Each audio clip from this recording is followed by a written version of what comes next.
Haboim. Welcome everyone. We're about to begin Be'ezras Hashem together on Daf Lamed Almed Aleph.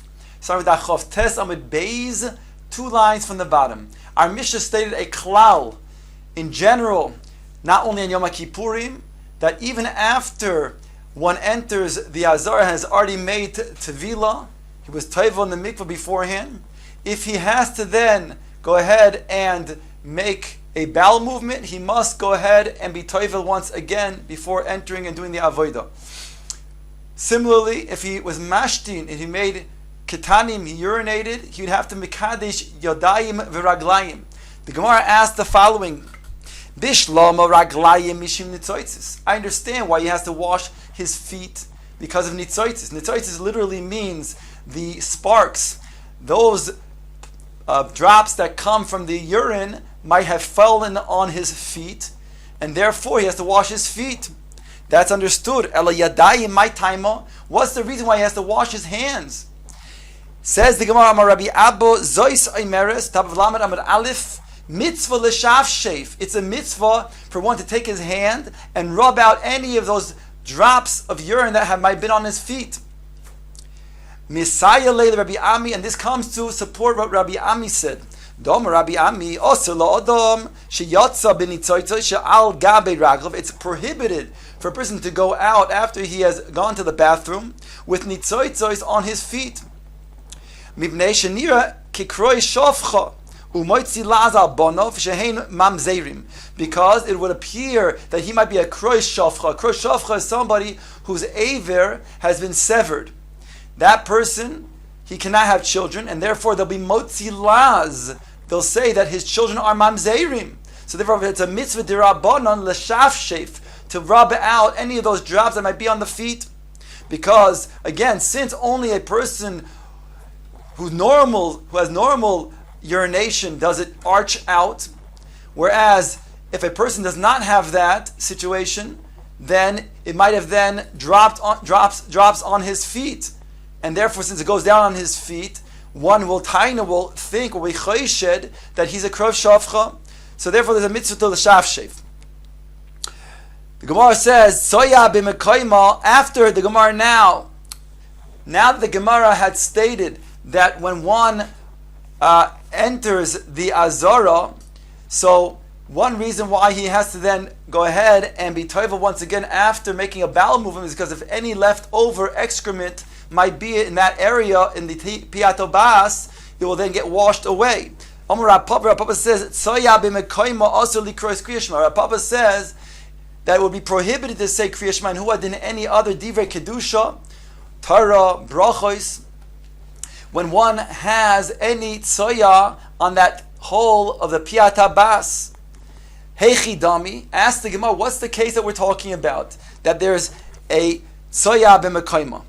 If it's something that's visible, it means that's something that's on the outside, it's on the exterior, then pshita, that's pashit. We already know that one has to then stay away from excrement, at least daled amois, if it's something that's going to be outside, niris, galui.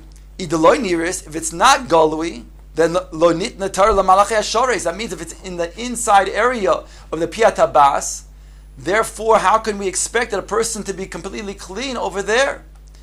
And therefore, why should Rav Papa say he's also to say Kriya Shema? Lo tzricha, the Gemara says, what are we talking about? The Rav Papa says it's also Kriya Shema when there's tzoy b'mekoyma, the yoishev v'niris. When he's sitting, then it becomes visible. Oy made ve'ena niris. If he's standing, then it's covered up. It's not visible. In that situation, Rav Papa says that still it's also to say Kriya Shema and Huadin any other divrei kedusha. Umayshna mitzoya al besoroi. Ask the Gemara, why is that different than any other place on one's body where there might be tzoya? There's a machlekes. The itmar tzoya al besoroi. When there is tzoya al besor, that means that it's mechusa. It's covered, let's say, by a beged. So there's a machlekes. Or a person puts his hand through a hole, and his hand is now in the airspace of a beis hakisei. Rav Huna Omar muter likroi Kriya Shema. Rav Huna says it's muter to say Kriya Shema since it's not on an area that is called a neshama that causes neshima, the hainu, the mouth or the nose. So therefore, then it's not prohibited to say Kriya Shema, says Rav Huna. Rav Chizda Omar also Kriya Shema. Rav Chizda says also because anywhere on one's goof makes it so it's prohibited to say Kriya Shema. And again, huadin any other divrei kedusha. So the Gemara is asking over here, why is that different than what Rav Papa said? It's soy b'mekaymo. Here we clearly see that they're only arguing about if it's going to be on one's goof.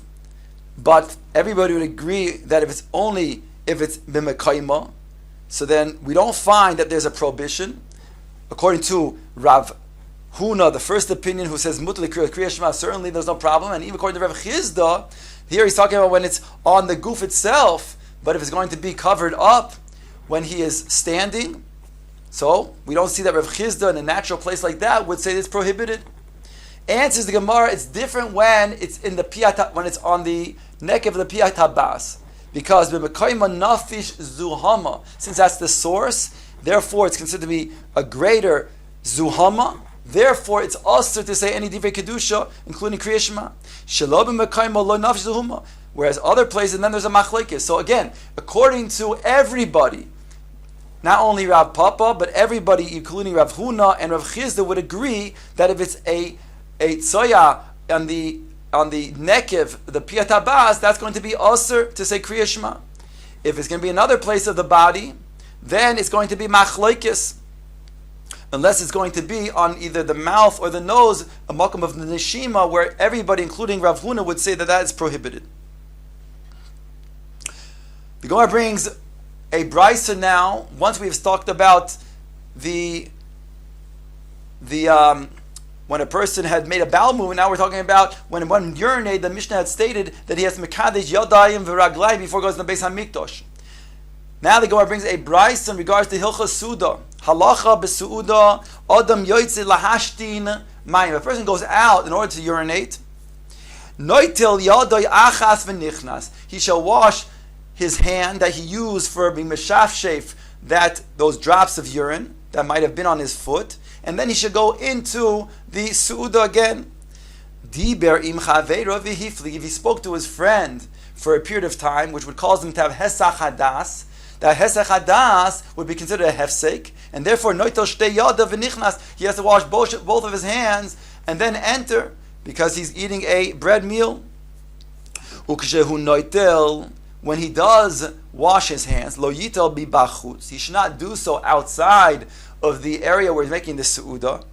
V'yichas, and then enter, mibnei chashab, because people might be suspecting him that he didn't really wash his hands. Ela nichnas v'yoysheb b'mekayma v'noitel shtei yadav u'machzeh tapiach ala orchim. Rather, what he should do is he should enter. He should go ahead and sit in his place, and then he should wash. If it's a situation where he's coming to eat food, then he should wash both hands. If it was a matter of being mashtin, and he's only going to be drinking, then it would only be one hand, al kopanim. He should go ahead and wash inside, and then take that pitcher and give it to the meshamesh to pass it around to the other orchim to make it obvious that he just washed his hands. Rav Chizda qualifies as lo amran ela lishtois. All he's talking about is only to drink. He says, but if he's coming to eat, then Rav Chizda says it's obvious to everybody that he would wash his hands, and therefore they're not going to suspect him, because it would be considered to be an anina daite. And people understand there's an istiness, a person to touch food after you had already gone to the bathroom. So therefore there's no chashad.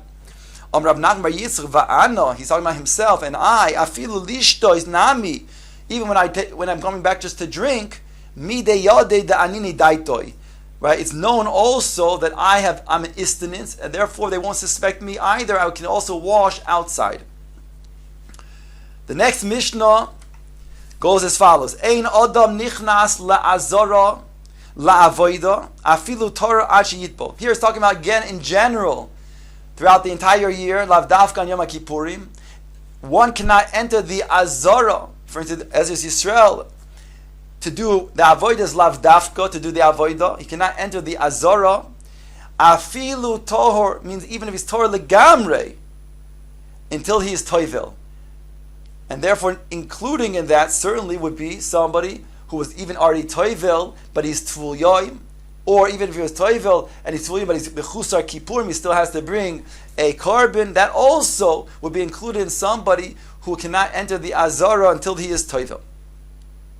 Chamesh tvilois. Now we're going back to Yom Kippurim about the Kohen Gadol and his avodah. Chamesh tvilois va'asar kiddushin toivel. Kohen Gadol umekadesh boy bayom. There are 5 times that the Kohen Gadol is toivel himself on Yom Kippurim, and 10 kiddush yadayim v'raglayim. That means that he's toivel after he changes his garments, and when he's poishet, or he is mechas, he either or malbish, whether he takes off his clothes, he's mekadesh yodam v'raglayim, and then when he puts on his clothes, it's mekadesh yodam v'raglayim. Therefore, it's 10 times in total. V'kulam ba'kodesh. All of this is in the azara. Al beis haparva, where there's a mikvah on the beis haparva. Chutz mizu bilvad, except for the very first tevila, that is outside of the azara. That's in the shar hamayim, as opposed to the beis haparva. The Mishnah goes on to say, Parsu sadin shel butz. They spread a garment, or really a sheet made out of linen, beino lebein ha'am, in order to protect him from being seen. In other words, for tznius purposes. So when he's being toivel, nobody can see him, and therefore that'll be a way that he's toivel in the mikveh beforehand. So again, the Kohen Gadol in his avodah on Yom Kippurim is toivel 5 times, and he's mekadesh yodam v'raglayim 10 times.